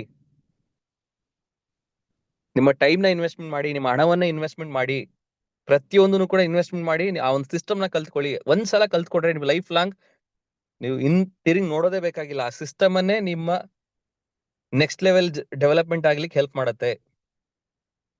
ಇವತ್ತೇ ಮುಂದೆ ಬರುವಂತ ಭವಿಷ್ಯದ ದಿನಕ್ಕೆ ಒಂದು ಸಖತ್ ಫ್ಯೂಚರ್ ಬರುತ್ತೆ ಇಂಡಸ್ಟ್ರಿಗೆ. ಪ್ರತಿಯೊಂದು ಇಂಡಸ್ಟ್ರಿ ಬಗ್ಗೆ ಪಾಸಿಟಿವ್ ಆಗಿ ಮಾತಾಡುವಂತ ದಿನ ಬರುತ್ತೆ. ಅಂತ ದಿನ ನೀವು ಆಲ್ರೆಡಿ ಸಕ್ಸಸ್ಫುಲ್ ಆಗಿರ್ತೀರಾ. ಕ್ಲಿಯರ್? ಸೊ ಒಂದು ಇಂಡಸ್ಟ್ರಿ ಮೇಲೆ ನಂಬಿಕೆ ಇಡಿ, ಫಸ್ಟ್ ಪಾಯಿಂಟ್.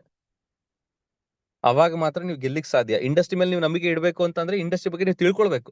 ಇನ್ ಡೆಪ್ತ್ ತಿಳ್ಕೊಳ್ಳುವಂತ ಪ್ರಯತ್ನ ಮಾಡಿದಾಗ ಮಾತ್ರ ನೀವು ಇಂಡಸ್ಟ್ರಿ ಒಂದು ದೊಡ್ಡ ಮಟ್ಟದ ಸಾಧನೆ ಮಾಡ್ಲಿಕ್ಕೆ ಸಾಧ್ಯ. ಸೊ ಎರಡನೇ ವಿಚಾರ, ನಿಮ್ಮ ಕಂಪನಿ ಮೇಲೆ ನೀವು ನಂಬಿಕೆ ಇಡಬೇಕು. ನಿಮ್ಮ ಕಂಪನಿ ಮೇಲೆ ನೀವು ನಂಬಿಕೆ ಇಡೋದು ಅಂತಂದ್ರೆ ಕಂಪನಿ ಬಗ್ಗೆ ತಿಳ್ಕೊಳ್ಳೋ ಪ್ರಯತ್ನ ಮಾಡಿ.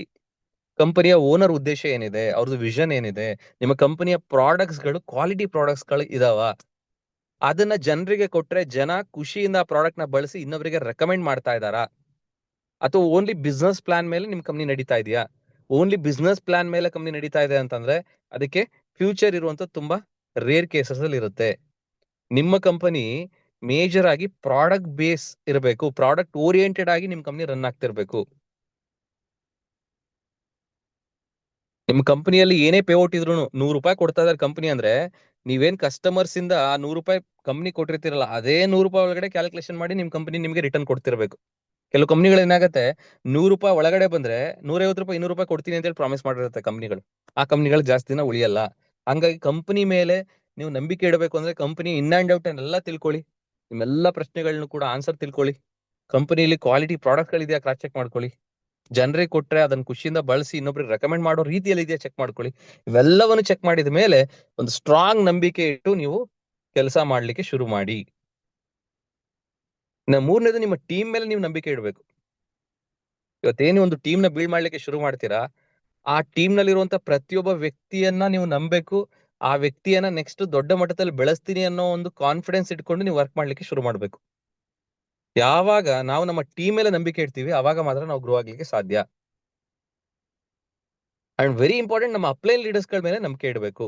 ಇವತ್ತು ಯಾರು ನಿಮ್ಮನ್ನ ಬೆಳೆಸ್ತೀವಿ, ನಿಮ್ಮನ್ನ ಗೆಲ್ಲಿಸ್ತೀವಿ, ನಿಮ್ಮನ್ನ ಅಚೀವರ್ಸ್ ನಾಗಿ ಮಾಡ್ತೀವಿ ಅಂತ ಹೇಳಿ ಏನೊಂದು ಸ್ಟೇಜ್ ಮೇಲೆ ನಿಂತು ಇವತ್ತು ಆಲ್ರೆಡಿ ಸಕ್ಸಸ್ಫುಲ್ ಆಗಿರೋರು ನಿಮಗೆ ಗೈಡೆನ್ಸ್ ಮಾಡ್ತಾ ಇದಾರೆ, ಅವ್ರ ಮೇಲೆ 100% ನಂಬಿಕೆ ಇಡಿ. ನಾಟ್ ಇವನ್ 99%, 100% ಅಂದ್ರೆ 100%. ಅವ್ರು ಏನ್ ಹೇಳ್ತಾರೆ ಅದನ್ನೇ ಚಾಚು ತಪ್ಪದೆ 1% ಆ ಕಡೆ ಈ ಕಡೆ ಮಾಡದೆ ಫಾಲೋ ಅಪ್ ಮಾಡ್ಲಿಕ್ಕೆ ಶುರು ಮಾಡಿ. ಯಾಕಂದ್ರೆ ಅವ್ರು ಆಲ್ರೆಡಿ ಏನೋ ಒಂದು ಸಿಸ್ಟಮ್ ಅಳವಡಿಸ್ಕೊಂಡಿರ್ತಾರೆ, ಆ ಸಿಸ್ಟಮ್ ಅಳವಡಿಸ್ಕೊಂಡಿರೋದಕ್ಕೆ ಅವ್ರು ಗೆದ್ದಿರ್ತಾರೆ. ಅದನ್ನೇ ನಿಮ್ಗೆ ಹೇಳ್ಕೊಡ್ತಿರ್ತಾರೆ. ಹಿಂಗೆ ಮಾಡಿದ್ರೆ ನೀವು ಸಕ್ಸಸ್ ಆಗ್ತೀರಾ ಅಂತಿಲ್ಲ, ಹಂಗೆ ಮಾಡ್ಲಿಕ್ಕೆ ಪ್ರಯತ್ನ ಮಾಡಿ. ಹಂಗೆ ಮಾಡ್ಬೇಕು ಅಂತಂದ್ರೆ ಅವ್ರ ಮೇಲೆ 100% ನಂಬಿಕೆ ಇಡಬೇಕು. ಸರೆಂಡರ್ ಆಗ್ಬಿಡಿ ಅವರಿಗೆ. ಸರೆಂಡರ್ ಅಂತ ಅಂದ್ರೆ ಹೇಗೆ ನಾವು ದೇವಸ್ಥಾನಕ್ಕೆ ಹೋದ್ರೆ 100% ಮನಸ್ಸಿನಿಂದ ನಮ್ಮನ್ನ ನಾವು ಶರಣಾಗಿ ಕೈ ಮುಗಿದು ದೇವರಿಗೆ ರಿಕ್ವೆಸ್ಟ್ ಮಾಡ್ಕೊಳ್ತೀವಿ, ನನ್ನ ಜೀವನದಲ್ಲಿ ನನ್ನ ಬೆಳೆಸು, ನನಗೆ ಆಶೀರ್ವಾದ ಮಾಡು ಅಂತೇಳಿ. ಸೇಮ್ ಆಸ್ ಇಟ್ ಈಸ್ ನೀವು ದೇವಸ್ಥಾನದಲ್ಲಿ ದೇವರ ಹತ್ರ ಹೇಗೆ ಸರೆಂಡರ್ ಆಗಿ ಕೈ ಮುಗಿತೀರಾ, ಅದೇ ತರದ ಸರೆಂಡರ್ ನಿಮ್ಮ ಅಪ್ಲೈನ್ ಲೀಡರ್ಸ್ ಗಳ ಜೊತೆ ಆಗ್ಬೇಕು. ಅಪ್ಲೈನ್ ಲೀಡರ್ಸ್ ಅಂತಂದ್ರೆ ಸಕ್ಸಸ್ಫುಲ್ ಅಪ್ಲೈನ್ ಲೀಡರ್ಸ್, ವೆರಿ ಇಂಪಾರ್ಟೆಂಟ್. ನಿಮ್ಗೆ ಅವಕಾಶ ಕೊಟ್ಟಂತ ಸ್ಪಾನ್ಸರ್ ಬಗ್ಗೆ ನಾನು ಮಾತಾಡ್ತಿಲ್ಲ, ನಿಮ್ಮನ್ನ ಲೀಡ್ ಮಾಡ್ತಿರುವಂತ ಅಪ್ಲೈನ್ ಬಗ್ಗೆ ನಾನು ಹೇಳ್ತಾ ಇಲ್ಲ. ಆಲ್ರೆಡಿ ನಿಮ್ಮ ಕಂಪನಿಯಲ್ಲಿ ಒಂದು ದೊಡ್ಡ ಮಟ್ಟದ ರ್ಯಾಂಕ್ ಅನ್ನ ರೀಚ್ ಆಗಿರ್ತಾರೆ, ಸಕ್ಸಸ್ಫುಲ್ ಆಗಿರ್ತಾರೆ. ಅವ್ರು ಆಲ್ರೆಡಿ ಒಂದು ಬ್ರ್ಯಾಂಡ್ ಆಗಿರ್ತಾರೆ ನಿಮ್ಮ ಕಂಪನಿಯಲ್ಲಿ. ಅವರಿಗೆ ಸರೆಂಡರ್ ಆಗಿ ಅವ್ರು ಏನ್ ಹೇಳ್ತಾರೆ ಅದನ್ನ 100% ಕಣ್ಮುಚ್ಕೊಂಡು ಫಾಲೋ ಅಪ್ ಮಾಡಿ, ನಿಮ್ಗೆ ಗ್ರೋತ್ ಸಿಗುತ್ತೆ. ತುಂಬಾ ಜನರಿಗೆ ಇಲ್ಲಿ ಒಂದು ಮೇಜರ್ ಮಿಸ್ಟೇಕ್ ಮಾಡ್ತಿರ್ತಾರೆ. ಏನು ಅಂತಂದ್ರೆ ಅವ್ರು ಹೇಳಿರೋದ್ರಲ್ಲಿ ಒಂದು 10% ಮಾಡೋದು, 100% ಮಾಡದೇ ಇರುವಂತದ್ದು. ಕೆಲವರು 10% ಕೆಲಸ ಮಾಡ್ತಾರೆ, ಕೆಲವರು 20% ಮಾಡ್ತಾರೆ. ಮಾಡಿದ್ರೆ 100% ಮಾಡಿ ಸ್ನೇಹಿತರೆ. ನಂಬಿಕೆ ಇಟ್ಟು 100ಗೆ 100% ಅವ್ರು ಹೇಳ್ತಾರೆ ಮಾಡಿ. ನೀವು 99% ಅವ್ರು ಹೇಳಿದ್ ಮಾಡಿದ್ರು ಸಕ್ಸಸ್ ಸಿಗಲ್ಲ ಕೆಲವು ಟೈಮಲ್ಲಿ. ಕೆಲವ್ರಿಗೆ ಯುವ ಇರತ್ತೆ, ಅವ್ರು ಹೇಳಿದ್ರೆ ನಾನೇ ಕೇಳ್ಬೇಕು, ಅವ್ರು ಹೇಳಿದ್ರೆ ನಾನೇ ಕೇಳ್ಬೇಕು. ಈ ಆಟಿಟ್ಯೂಡ್ ನಿಮ್ಗೆ ಈ ಇಂಡಸ್ಟ್ರಿಯಲ್ಲಿ ವರ್ಕ್ ಆಗಲ್ಲ. ಇವತ್ತೇ ಏನಾದ್ರೂ ನಿಮ್ಮ ಸಕ್ಸಸ್ಫುಲ್ ಅಪ್ಲೈನ್ ಲೀಡರ್ಸ್ ಯಾರಿದ್ದಾರೆ ಅವ್ರ ಮೇಲೆ ಏನಾದ್ರೂ ನಿಮ್ಗೆ ಬೇಜಾರಿದ್ರೆ ಅಥವಾ ಅವ್ರ ಮೇಲೆ ಒಂದು ಈಗೋ ಇದ್ರೆ, ನಾನ್ಯಾಕೆ ಅವ್ರನ್ನ ಕೇಳ್ಬೇಕು ಅನ್ನೋದು, ಅವೆಲ್ಲವನ್ನೂ ಮೂಲೆಗಿಡಿ. ಅದನ್ನ ಒಂದ್ ಕಡೆ ಕಟ್ಟಿಟ್ಟು ಅದನ್ನ ಬೆಂಕಿ ಹಚ್ಬಿಟ್ಟು ಅದನ್ನ ಸುಟ್ಟಾಕಿ. ಡೌನ್ ಟು ಅರ್ತ್ ಬನ್ನಿ. ನಂಗೆ ಏನೂ ಗೊತ್ತಿಲ್ಲ, ನೀವೇನ್ ಕಲಿಸ್ತಿರೋ ಅದನ್ನ ನಾನು ಕಲ್ತ್ಕೊಳ್ತೀನಿ, ನೀವೇನ್ ಹೇಳ್ತಿರೋ ಅದನ್ನ ನಾನು ಮಾಡ್ತೀನಿ, ನನಗೆ ಸಕ್ಸಸ್ ಬೇಕಷ್ಟೇ. ನಿಮ್ ತರ ನಾನು ಆಗ್ಬೇಕು. ಇವತ್ತು ನೀವೊಂದ್ 50 ಲಕ್ಷದ ಕಾರ್ ತಗೊಂಡಿದ್ರೆ ನಾನು ಒಂದ್ 50 ಲಕ್ಷದ ಕಾರ್ ತಗೋಬೇಕು. ನೀವೊಂದ್ 1 ಕೋಟಿ ಮನೆ ಕಟ್ಟಿದ್ರೆ ನಾನು 1 ಕೋಟಿ ಮನೆ ಕಟ್ಟಬೇಕು. ನೀವು ಇವತ್ತು ಏನೊಂದು ಸಕ್ಸಸ್ಫುಲ್ ಲೀಡರ್ ಆಗಿದ್ದೀರಾ ಅದೇ ತರ ನಾನು ಕೂಡ ಆಗ್ಬೇಕು. ನೀವೇನ್ ಹೇಳ್ತಿರೋ ಅದನ್ನ ನಾನು ಮಾಡ್ಲಿಕ್ಕೆ ರೆಡಿ ಇದ್ದೀನಿ. ನೀವು ಕಾಲಲ್ಲಿ ತೋರಿಸಿದನ್ನ ನನ್ನ ಕೈಯಲ್ಲಿ ತಗೊಂಡ್ ಮಾಡ್ಲಿಕ್ಕೆ ರೆಡಿ ಇದೀನಿ. ನನಗೆ ಸಕ್ಸಸ್ ಬೇಕು.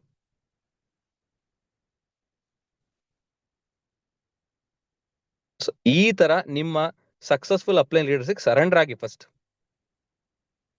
ಸರ್ ನಂಗೆ ಏನೂ ಗೊತ್ತಿಲ್ಲ, ನಾನು ಝೀರೋದಲ್ಲಿ ಇದ್ದೀನಿ ಇವತ್ತು, ನನಗೆ ನಿಮ್ ತರ ಸಕ್ಸಸ್ಫುಲ್ ಆಗ್ಬೇಕು, ಅದೇನ್ ಮಾಡ್ತಿರೋ ನನಗೆ ಗೊತ್ತಿಲ್ಲ, ನೀವು ಬಿಟ್ರೆ ನನಗೆ ಬೇರೆ ಆಪ್ಷನ್ನೇ ಇಲ್ಲ.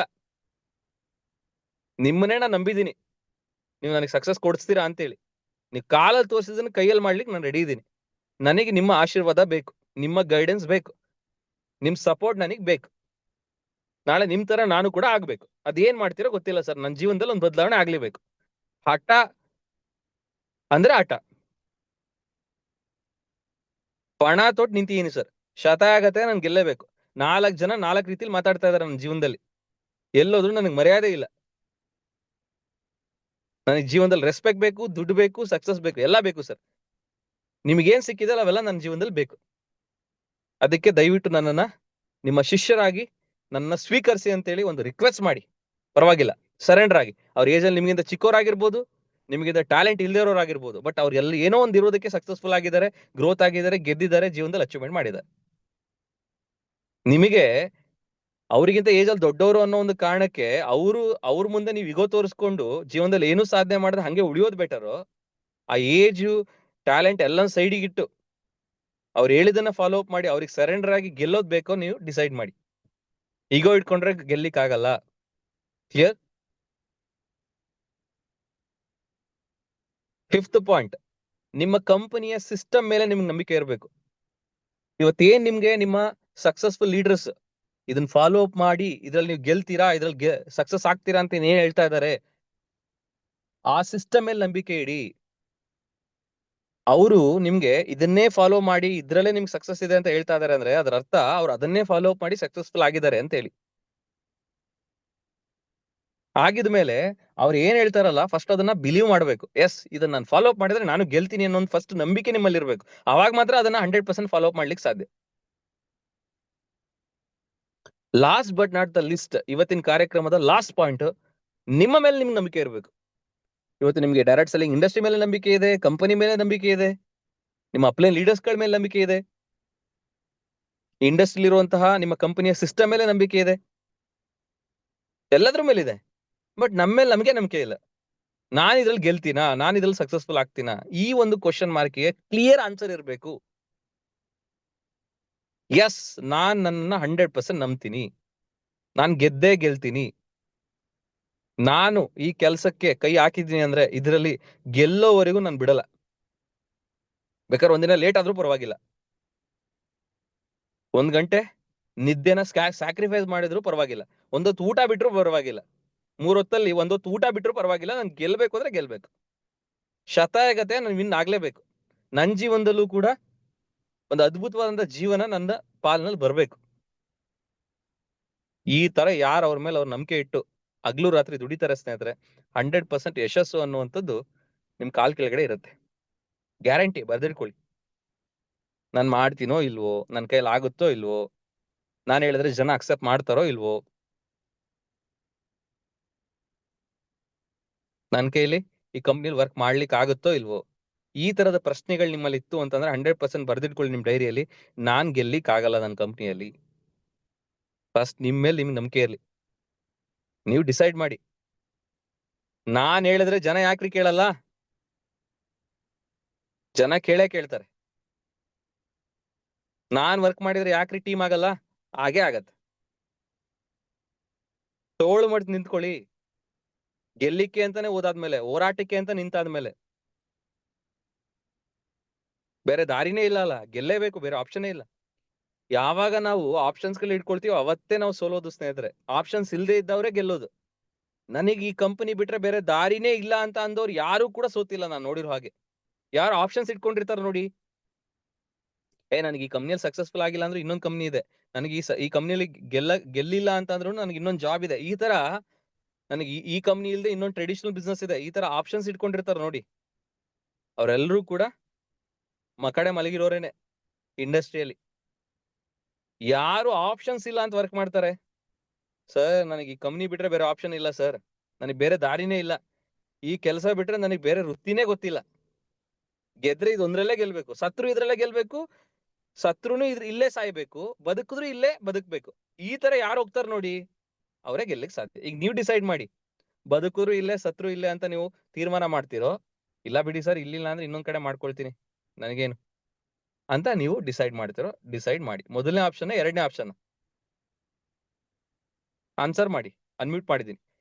ನನಗೆ ಬದುಕಿದ್ರು ಇಲ್ಲೇ ಬದುಕ್ಬೇಕು ಸರ್, ಸತ್ರು ಇಲ್ಲೇ ಸಾಯ್ಬೇಕು, ಬೇರೆ ಆಪ್ಷನ್ ಇಲ್ಲ, ಇದು ಮೊದಲನೇ ಆಪ್ಷನ್. ಎರಡನೇದು, ಬಿಡಿ ಇಲ್ಲೇ ಸರ್, ಗೆಲ್ಬೋದು ನಿಲ್ಲಿಲ್ಲ ಸರ್. ನಿಮ್ಮೊಂದ್ ಕಡೆ ಮೊದಲೇ ವಯಸ್ಸಿದೆ. ಆಪ್ಷನ್ Network marketing ಯಾವ್ದ್ರ only ಇಲ್ಲ. one industry might. So decide ಮಾಡಿ, ನಿಮ್ ಕಂಪನಿಯ ಒಂದು ಆಪ್ಷನ್ ಆಗಿ ತಗೊಳ್ತಿರೋ ಅಥವಾ 2-3 ಆಪ್ಷನ್ಸ್ ಬಗ್ಗೆ ಇಟ್ಕೊಳ್ತಿರೋ ಅಂತ. ಇಂಡಸ್ಟ್ರಿಯಲ್ಲಿ ವೆರಿ ಇಂಪಾರ್ಟೆಂಟ್ ಪಾಯಿಂಟ್ ಏನಂತಂದ್ರೆ, ನೀವು ಕಲೀಲಿಕ್ಕೆ 1 ವರ್ಷ ಟೈಮ್ ಕೊಡ್ಲೇಬೇಕು. ನಿಮ್ ಟೀಮ್ ಅವ್ರಿಗೆ ಫಸ್ಟ್ ಮೈಂಡ್ ಸೆಟ್ ಮಾಡಿ, ಜಾಯ್ನಿಂಗ್ ಆಗಿದ ಮೊದಲನೇ ದಿನದಲ್ಲೇ ನಿಮ್ಗೆ ಸಕ್ಸಸ್ ಸಿಗಲ್ಲ. ಇದು ಬಿಸ್ನೆಸ್, ಜಾಬ್ ಅಲ್ಲ. ಬಿಸ್ನೆಸ್ ಅಂತ ಅಂದ್ಮೇಲೆ ಕಲೀಲಿಕ್ಕೆ 1 ವರ್ಷ ಅಂತ ಟೈಮ್ ಕೊಡ್ಬೇಕು. ಫಸ್ಟ್ ಇಯರ್ ಯಾವುದೇ ರೀತಿ ದುಡ್ಡಿನ ಎಕ್ಸ್ಪೆಕ್ಟೇಷನ್ ಇಟ್ಕೊಳ್ಬಾರ್ದು. ಈ ಇಂಡಸ್ಟ್ರಿಯ ಸಿಸ್ಟಮ್ ನ ತಿಳ್ಕೊಳ್ಳಿಕ್ಕೆ, ನಿಮ್ಮ ಕಂಪನಿಯ ಸಿಸ್ಟಮ್ ನ ತಿಳ್ಕೊಳ್ಳಿಕ್ಕೆ 1 ವರ್ಷ ಬೇಕು, ಮಿನಿಮಮ್ 1 ವರ್ಷ ಬೇಕು. ಇದನ್ನ ನೀವು ಅರ್ಥ ಮಾಡ್ಕೊಳ್ಳಿ, ನಿಮ್ಮ ಟೀಮ್ ಅಲ್ಲಿ ಇರುವಂತ ಪ್ರತಿಯೊಬ್ಬರಿಗೂ ಅರ್ಥ ಮಾಡಿಸಿ. ಅವಾಗ ನಿಮ್ಮ ಟೀಮ್ ನಲ್ಲಿ ಜಾಯ್ನಿಂಗ್ ಆದಂತ ಪ್ರತಿಯೊಬ್ಬ ವ್ಯಕ್ತಿ 1 ವರ್ಷ ನಿಮ್ ಜೊತೆ ಉಳಿತಾರೆ. ತುಂಬಾ ಜನಕ್ಕೆ ಒಂದು ಪ್ರಶ್ನೆ ಇದೆ, ಸರ್ ನಮ್ಮ ಟೀಮ್ ನಲ್ಲಿ ಜಾಯ್ನ್ ಆದವರು 1 ವರ್ಷದ ಒಳಗಡೆನೆ ಬಿಟ್ಟು ಹೋಗ್ತಾ ಇದ್ದಾರೆ ಸರ್. 1 ವರ್ಷ ಅವರು ಕಲಿತಾನೆ ಇಲ್ಲ ನಮ್ಮ ಕಂಪ್ನಿಯಲ್ಲಿ ಅಂತೇಳಿ. ಯಾಕಂಗ ಆಗ್ತಾ ಇದೆ ಅಂತಂದ್ರೆ, ನೀವ್ ಈ ಪಾಯಿಂಟ್ ಹೇಳ್ತಾನೆ ಇಲ್ಲ ನಿಮ್ಮ ಟೀಮ್ ಅವರಿಗೆ, ಅಂಡ್ ನಿಮ್ಗೂ ಕೂಡ ಇದ್ರ ಬಗ್ಗೆ ಗೊತ್ತಿಲ್ಲ. ಹಂಗಾಗಿ ನಿಮ್ಗೂ ಅರ್ಥ ಮಾಡಿಸೋ ಪ್ರಯತ್ನ ಮಾಡ್ತಿದ್ದೀನಿ, ಅಂಡ್ ನಿಮ್ ಟೀಮ್ ಅಲ್ಲಿ ಇರೋರು ಎಲ್ಲರಿಗೂ ಕೂಡ ಇದನ್ನ ಅರ್ಥ ಮಾಡಿಸಿ ಅಂತ ಹೇಳ್ತಾ ಇದ್ದೀನಿ. ಅದೇನು ಅಂತಂದ್ರೆ, ಇದು ಜಾಬ್ ಅಲ್ಲ, ಬಿಸ್ನೆಸ್ ಅನ್ನೋದನ್ನ ಫಸ್ಟ್ ಪಾಯಿಂಟ್ ಅರ್ಥ ಮಾಡಿಸಿ. ಎರಡನೇದು, ಈ ಬಿಸ್ನೆಸ್ ಬಗ್ಗೆ ನೀವು ಕಲೀಲಿಕ್ಕೆ ಅಂತಾನೆ 1 ವರ್ಷ ಟೈಮ್ ಕೊಡಬೇಕು. ಫಸ್ಟ್ ಇಯರ್ ಅಲ್ಲಿ ಯಾವುದೇ ರೀತಿ ಅರ್ನಿಂಗ್ ಎಕ್ಸ್ಪೆಕ್ಟೇಷನ್ ಇಟ್ಕೊಳ್ಬಾರ್ದು. ನೀವು 1 ಇಯರ್ ಕಲೀಲಿಕ್ಕೆ ರೆಡಿ ಇದೀರಾ ಅಂತ ಅಂದ್ರೆ ಮಾತ್ರ ಇಂಡಸ್ಟ್ರಿಯಲ್ಲಿ ಸೀರಿಯಸ್ ಆಗಿ ವರ್ಕ್ ಮಾಡ್ಲಿಕ್ಕೆ ಶುರು ಮಾಡಿ. ಇಲ್ಲ ಅಂತ ಅಂದ್ರೆ ಇದು ನಿಮ್ಗಲ್ಲ ಅಂತೇಳಿ ಕ್ಲಿಯರ್ ಕಟ್ ಆಗಿ ಬಿಗಿನಿಂಗ್ ಅಲ್ಲೇ ಅವ್ರಿಗೆ ಅರ್ಥ ಮಾಡಿಸಿ.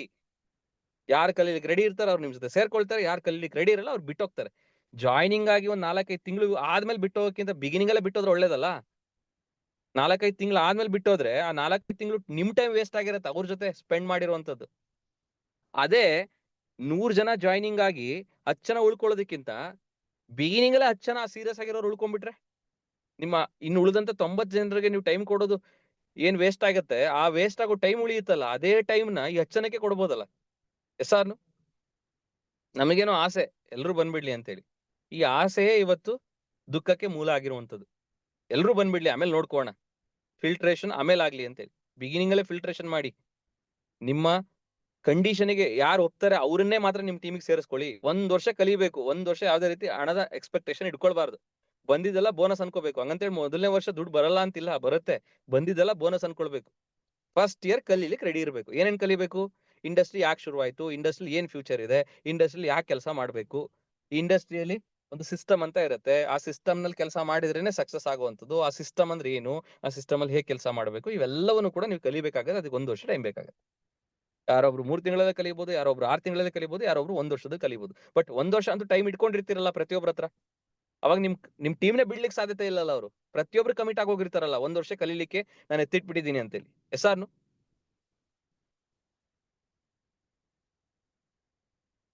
ಸೊ ಒಂದಂತೂ ನಾನು ಹೇಳ್ತೀನಿ, ಯಾರಾದ್ರೂ ಇಂಡಸ್ಟ್ರಿಗೆ ಸಂಬಂಧಪಟ್ಟಂಗೆ ಕಲೀಲಿಕ್ಕೆ ಅಂತಾನೆ ಯಾರೆಲ್ಲ 1 ವರ್ಷ ಎತ್ತಿಡ್ತಿರಲ್ಲ, ನಾನು 100% ಅವ್ರಿಗೆ ಗ್ಯಾರಂಟಿ ಕೊಡ್ತೀನಿ, ಪ್ರಪಂಚದಲ್ಲೇ ಅತಿ ಸುಂದರವಾದಂತಹ ಬಿಸ್ನೆಸ್ಗೆ, ಇಡೀ ಪ್ರಪಂಚದಲ್ಲೇ ಅತ್ಯಂತ ಸುಂದರವಾದಂತಹ ಬಿಸ್ನೆಸ್ ನ ನಿಮ್ ಜೀವನದಲ್ಲಿ ತಂದಿದ್ದಕ್ಕೆ ನೀವು ದೇವ್ರಿಗೆ ಥ್ಯಾಂಕ್ಸ್ ಹೇಳ್ತೀರಾ ಸ್ನೇಹಿತರೆ. ಅದಂತೂ ನಾನು ಗ್ಯಾರಂಟಿ ಕೊಡ್ತೀನಿ. ಇಡೀ ಪ್ರಪಂಚದಲ್ಲಿ ಅತ್ಯಂತ ಬ್ಯೂಟಿಫುಲ್ ಬಿಸ್ನೆಸ್ ಯಾವ್ದಾದ್ರು ಇದೆ ಅಂದ್ರೆ ಓನ್ಲಿ ಡೈರೆಕ್ಟ್ ಸೆಲ್ಲಿಂಗ್ ಇಂಡಸ್ಟ್ರಿ. ಇಲ್ಲಿ ಏನಿಲ್ಲ ಹೇಳಿ, ಜೀವನದ ಬಗ್ಗೆ ಕಲಿತೀವಿ, ಜನಗಳ ಬಗ್ಗೆ ಕಲಿತೀವಿ, ಆರೋಗ್ಯದ ಬಗ್ಗೆ ಕಲಿತೀವಿ, ದುಡ್ಡು ಮಾಡೋದು ಹೇಗೆ ಅಂತ ಕಲಿತೀವಿ, ದುಡ್ಡು ಮಾಡಿರೋದನ್ನ ಉಳಿಸ್ಕೊಳ್ಳೋದು ಹೇಗೆ ಅನ್ನೋದನ್ನ ಕಲಿತೀವಿ, ಅದ್ಭುತವಾದ ಟ್ರಿಪ್ಸ್ ಗಳಿದೆ. ಏನಿಲ್ಲ ಹೇಳಿ, ಎಲ್ಲವೂ ಇದೆ. ಎಸ್ಆರ್ನು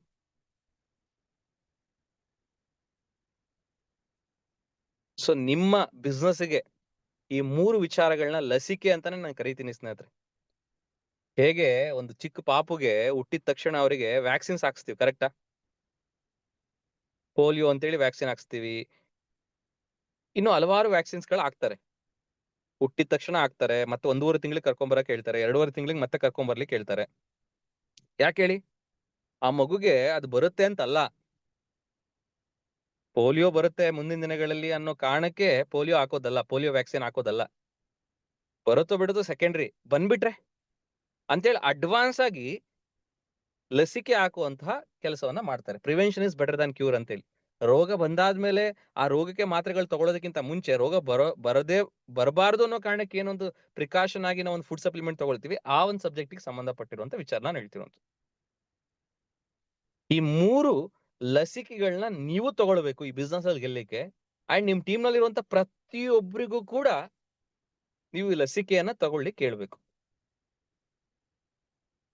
ಆ 3 ಲಸಿಕೆಗಳು ಯಾವುದು? ಈ ಇಂಡಸ್ಟ್ರಿಗೆ ಸಂಬಂಧಪಟ್ಟಂತಹ ಪುಸ್ತಕಗಳಿದೆ ಸ್ನೇಹಿತರೆ. ಅದೊಂಥರ ಹೇಗೆ ಅಂತಂದ್ರೆ ಒಂದು ಸಿಸ್ಟಮ್ ಇದ್ದಾಗೆ. ನಿಮ್ಗೆ ಒಂದು ಬೇಸಿಕ್ ಸಿಸ್ಟಮ್ ನ ನಿಮ್ಗೆ ಕಲಿಸ್ಕೊಡುವಂತ ಕೆಲವು ಪುಸ್ತಕಗಳಿದೆ. ಆ ಪುಸ್ತಕಗಳನ್ನ ಪ್ರತಿಯೊಬ್ರು ಖರೀದಿ ಮಾಡ್ಲೇಬೇಕು. ನಿಮಗೆ ಹಬ್ಬ ಅಂದ್ರೆ ಒಂದು 600, 700, 1000 ರೂಪಾಯಿ ಒಳಗಡೆ ಬಂದ್ಬಿಡುತ್ತೆ ಸ್ನೇಹಿತರೆ. ಆ 1000 ರೂಪಾಯಿಗೂ ಜನ ಯೋಚನೆ ಮಾಡೋರು ಇದ್ದಾರೆ. ನಮ್ಮ ಇಂಡಸ್ಟ್ರಿಯಲ್ಲಿ ಎಂತ ಜನರನ್ನ ನೋಡಿದೀನಿ ಅಂದ್ರೆ ಒಂದು 300 ರೂಪಾಯಿ ಪುಸ್ತಕ ತಗೊಳ್ಲಿಕ್ಕೂ ಕೂಡ ಯೋಚನೆ ಮಾಡೋರು ಇದ್ದಾರೆ. ಅವ್ರುಗಳು ನೋಡಿದ್ರೆ ನಾನು ಏನ್ ಅನ್ಸುತ್ತೆ ಗೊತ್ತಾ, ನಮ್ ಯೋಗ್ಯತೆಗೆ 300 ರೂಪಾಯಿ ಸ್ಪೆಂಡ್ ಮಾಡಿ ಒಂದು ಪುಸ್ತಕ ತಗೊಳ್ಳಿಕ್ಕೆ ನಮ್ಗೆ ಯೋಚನೆ ಬರ್ತಾ ಇದೆ, ನಾನು ತಗೊಳ್ಬೇಕಾ ಬೇಡವಾ ಅಂತೇಳಿ. ಇನ್ನಂತದ್ರಲ್ಲಿ ಲಕ್ಷಗಟ್ಲೆ ಕೋಟಿಗಟ್ಲೆ ದುಡ್ಡು ಬಯಸ್ತಾ ಇದೀವಿ, ಹೇಗ್ ಸಿಗತ್ತೆ? ಒಂದು ಮೀನ್ ಹಿಡಿಬೇಕು ಅಂತಂದ್ರೆ ನೀವು ಗಾಳದಲ್ಲಿ ಎರೆಹುಳ ಹಾಕ್ಲೇಬೇಕು. ನಾನು ಎರೆಹುಳನು ಹಾಕಲ್ಲ, ಹಂಗೆ ಗಾಳ ಹಾಕಿ ಮೀನ್ ಹಿಡಿತೀನಿ ಅಂದ್ರೆ ಇಟ್ಸ್ ಇಂಪಾಸಿಬಲ್. ಇದನ್ನ ಅರ್ಥ ಮಾಡ್ಕೊಳ್ಳಿ. ಬಿಸ್ನೆಸ್ ಅಲ್ಲಿ 1 ಲಕ್ಷ ಬಂಡವಾಳ ಹಾಕಿದ್ರೇನೆ ನಿಮಗೆ ರುಪೀಸ್ ಅಲ್ಲಿ ಪ್ರಾಫಿಟ್ ಬರೋದು. 10 ಲಕ್ಷ ಬಂಡವಾಳ ಹಾಕಿದ್ರೆ ಲಕ್ಷದಲ್ಲಿ ನಿಮ್ಗೆ ಪ್ರಾಫಿಟ್ ಬರೋದು. 1 ಕೋಟಿ ಬಂಡವಾಳ ಹಾಕಿದ್ರೇನೆ ನಿಮ್ಗೆ 10 ಲಕ್ಷದಲ್ಲಿ ಪ್ರಾಫಿಟ್ ಬರುವಂತದ್ದು. ಬಂಡವಾಳನೇ ಹಾಕದೆ ಬಿಸ್ನೆಸ್ ಯಾವ್ದು ಇಲ್ಲ. ಅದ್ರಲ್ಲೂ ಕೂಡ ಈ ಡೈರೆಕ್ಟ್ ಸೆಲ್ಲಿಂಗ್ ಇಂಡಸ್ಟ್ರಿ ಖುಷಿ ವಿಚಾರ, ನೀವು ಕೊಟ್ಟಿರೋ ದುಡ್ಡಿಗೆ ಪ್ರಾಡಕ್ಟ್ಸ್ ಕೂಡ ಸಿಕ್ಬಿಟ್ಟಿರುತ್ತೆ. Business is completely free. ಆದ್ರೂ ಕೆಲವೊಂದಿಷ್ಟು ಇನ್ವೆಸ್ಟ್ಮೆಂಟ್ ಮಾಡ್ಬೇಕಾಗತ್ತೆ. ನಮ್ಮ ಡ್ರೆಸ್ಸಸ್ ಗೆ ಇನ್ವೆಸ್ಟ್ಮೆಂಟ್ ಮಾಡ್ಕೊಳ್ಬೇಕಾಗತ್ತೆ, ನಾವು ಚೆನ್ನಾಗಿ ಕಾಣ್ಲಿಕ್ಕೆ ಇನ್ವೆಸ್ಟ್ಮೆಂಟ್ ಮಾಡ್ಕೊಳ್ಬೇಕಾಗತ್ತೆ. ಟ್ರೈನಿಂಗ್ ಪ್ರೋಗ್ರಾಮ್ಸ್ ಗಳಿಗೆ ಎಂಟ್ರಿ ಫೀಸ್ ಅಂತ ಇರುತ್ತೆ. ಕೆಲವು ಕಂಪನಿಗಳಲ್ಲಿ 2 ದಿನ 3 ದಿನ ರೆಸಿಡೆನ್ಷಿಯಲ್ ಟ್ರೈನಿಂಗ್ ಪ್ರೋಗ್ರಾಮ್ ಇರುತ್ತೆ. ಅಲ್ಲಿ 2000 3000 ಫೀಸ್ ಇಟ್ಟಿರ್ತಾರೆ. ಅದೇನ ಅವ್ರು ಪ್ರಾಫಿಟ್ ಮಾಡ್ಲಿಕ್ಕೆ ಆ ಫೀಸ್ ನ ಇಟ್ಟಿರಲ್ಲ. ನಿಮ್ ಖರ್ಚುಗಳು ಏನ್ ಬರುತ್ತಲ್ಲ, ನಿಮ್ಗೆ ಊಟ ತಿಂಡಿ ಕೊಡ್ಬೇಕು 3 ಟೈಮ್ 3 ದಿನ, ನಿಮ್ಗೆ ಉಳ್ಕೊಳ್ಳಿಕ್ ವ್ಯವಸ್ಥೆ ಮಾಡ್ಬೇಕು, ರೂಮ್ ವ್ಯವಸ್ಥೆ ಮಾಡ್ಬೇಕು, ಆ ಹಾಲ್ನ ರೆಂಟಿಗೆ ತಗೊಳ್ಬೇಕು, ಇವೆಲ್ಲ ಮಾಡ್ಬೇಕು ಅಂತಂದ್ರೆ ಅದು ದುಡ್ಡು ಬೇಕೇ ಬೇಕಲ್ಲ. ಅದಕ್ಕೆ ಇನ್ವೆಸ್ಟ್ಮೆಂಟ್ ಮಾಡ್ಲೇಬೇಕಲ್ಲ. ಎಸ್ಆರ್ನು ಅದಕ್ಕೂ ಯೋಚನೆ ಮಾಡ್ತೀವಿ ನೋಡಿ, ಎಲ್ಲೆಲ್ಲ ಯೋಚನೆ ಮಾಡ್ತೀವಿ ಅಂತ. ಇವತ್ತು ಖಾಲಿ ಒಂದು LKG UKG ಸೇರ್ಸ್ಲಿಕ್ಕೆ ಮಗುಗೆ 50,000 60,000 ಫೀಸ್ ಇದೆ. ಒಂದು ಒಳ್ಳೆ ಸ್ಕೂಲ್, ಒಂದು ಒಳ್ಳೆ ನರ್ಸರಿ ಸೇರಿಸಬೇಕು ಅಂದ್ರೆ ಮಕ್ಕಳಿಗೆ. ಅದು ಕೂಡ ಹೇಳ್ಕೊಡೋದೇನು A for apple B for ball ಅಂತೇಳಿ. ಅದನ್ನ ಹೇಳ್ಕೊಡ್ಲಿಕ್ಕೆ 50,000 ಖರ್ಚು ಮಾಡ್ಲಿಕ್ಕೆ ನಾವು ರೆಡಿ ಇದೀವಿ. ಅಂತ ಎಜುಕೇಶನ್ ಮಕ್ಳಿಗೆ ಕೊಡ್ಸೋ ಲೆವೆಲ್ಗೆ ನಾವು ಬೆಳಿಬೇಕಲ್ಲ. ಈಗ ಎಲ್ರಿಗೂ 50,000 60,000 ಫೀಸ್ ಕೊಟ್ಟು LKG UKG ಸೇರ್ಸ್ಲಿಕ್ಕೆ ಆಗಲ್ಲ. ಆಗತ್ತಾ ಇವತ್ತಿನ ಕಾಲದಲ್ಲಿ? ಎಲ್ರಿಗೂ, ಎಲ್ಲಾ ಪೇರೆಂಟ್ಸಿಗೂ ಆ ಲೆವೆಲ್ಗೆ ನೀವು ಹೋಗ್ಬೇಕು ಅಂತಂದ್ರೆ ಇವತ್ತು ನೀವು 1000 2000 ರೂಪಾಯಿ ಖರ್ಚು ಮಾಡಿ ಇನ್ವೆಸ್ಟ್ ಮಾಡಿ ನೀವು ಕಲೀಲಿಕ್ಕೆ ರೆಡಿ ಆಗ್ಬೇಕು. ಸೊ ಅದೇ 2ನೇ ಪಾಯಿಂಟ್ ನಂದು. ಒಂದಿಷ್ಟು ಕಾರ್ಯಕ್ರಮಗಳು ಇರುತ್ತೆ ನಿಮ್ ಕಂಪನಿಯಿಂದ ಆರ್ಗನೈಸ್ ಆಗಿರುವಂತ ಕಾರ್ಯಕ್ರಮಗಳು. ಅದಕ್ಕೆ ಒಂದಿಷ್ಟು ಎಂಟ್ರಿ ಫೀಸ್ ಅಂತ ಇರುತ್ತೆ. ಆ ಒಂದು ಕಾರ್ಯಕ್ರಮ ನಿಮ್ಮ ಊರಲ್ಲೇ ಇರಲ್ಲ, ಯಾವ್ದೋ ಪಕ್ಕದ ಊರಲ್ಲಿ ಇರುತ್ತೆ. ಒಂದು 2-3 ಡಿಸ್ಟ್ರಿಕ್ಟ್ಸ್ ದಾಟಿ ಹೋಗ್ಬೇಕಿರತ್ತೆ. ಅದಕ್ಕೆ ನಿಮ್ಗೆ ಟ್ರಾವೆಲಿಂಗಿಗೆ ಅಂತ ಹೇಳಿ ಖರ್ಚು ಬರುತ್ತೆ. ಉಳ್ಕೊಳ್ಳಿಕ್ ಲಾಡ್ಜಿಗೆ ಖರ್ಚು ಮಾಡ್ಬೇಕಾಗತ್ತೆ. ಟ್ರೈನಿಂಗ್ ಪ್ರೋಗ್ರಾಮಿಗೆ ಎಂಟ್ರಿ ಆಗ್ಲಿಕ್ಕೆ ಎಂಟ್ರಿ ಫೀಸ್ ಅಂತ ಇರುತ್ತೆ. ಇವೆಲ್ಲದಕ್ಕೂ ನೀವು ರೆಡಿ ಆಗ್ಬೇಕು. ಅಂಡ್ ಯಾರು ಆಕ್ಟಿವ್ ಆಗಿ ಗ್ರೋ ಆಗ್ತಾ ಇದಾರೆ ನಿಮ್ಮ ಕಂಪನಿಯಲ್ಲಿ, ನಿಮ್ಗೆ ಅಪ್ಲೈನ್ ಆಗಿರ್ತಾರೆ ಅವ್ರಗಳ ಜೊತೆ ಒಂದು ಒಳ್ಳೆ ಸಂಬಂಧ ಇಟ್ಕೊಂಡಿರ್ಬೇಕು. ಇವು 3ಅನ್ನೂ ಕೂಡ ಮಾಡಿದಾಗ ಮಾತ್ರ ನೀವು ಗೆಲ್ಲಿಕ್ಕೆ ಸಾಧ್ಯ ಅಂತ ಹೇಳ್ತಾ ಇದೆ ಅಂತ ಹೇಳ್ತಾ ಇಲ್ಲಿಗೆ ಇವತ್ತಿನ ಕಾರ್ಯಕ್ರಮವನ್ನ ನಿಲ್ಲಿಸ್ತಾ ಇದ್ದೀನಿ ಸ್ನೇಹಿತರೆ. So last but not the list, ನಮ್ಮ ಜೀವನದಲ್ಲಿ ಯಾವತ್ತೂ ಕೂಡ ನಂಬಿಕೆ ಮತ್ತೆ ಭಯ ಇವೆರಡೂ ಕೂಡ ವಿರುದ್ಧಾರ್ಥಕ ಪದಗಳು. ನಂಬಿಕೆಗೆ ವಿರುದ್ಧಾರ್ಥಕ ಪದ ಭಯ. ಇವೆರಡರ ಮಧ್ಯೆ ಹೋರಾಟ ನಡೀತಾನೆ ಇರುತ್ತೆ ನಮ್ಮ ಜೀವನದಲ್ಲಿ. ನಮ್ಮ ನಂಬಿಕೆ ಹೇಳತ್ತೆ ನಾನು ಈ ಕೆಲಸ ಮಾಡ್ಬೋದು ಅಂತೇಳಿ, ನಮ್ಮ ಭಯ ಹೇಳತ್ತೆ ಇದನ್ನ ನಾವು ಮಾಡ್ಲಿಕ್ಕೆ ಆಗಲ್ಲ ಅಂತೇಳಿ. ಎಸ್ಆರ್ನು? ಸೊ ಅವೆರಡರ ಮಧ್ಯೆ ನಮ್ಮ ಭಯಕ್ಕಿಂತ ನಮ್ಮ ನಂಬಿಕೆ ದೊಡ್ಡದಾಗಿರ್ಬೇಕು ಸ್ನೇಹಿತರೆ. ಈ ಫೋಟೋ ನೋಡಿ, ಏನೊಂದು ಸ್ಟ್ರಾಂಗ್ ಮೆಸೇಜ್ ತೋರಿಸ್ತಾ ಇದೆ.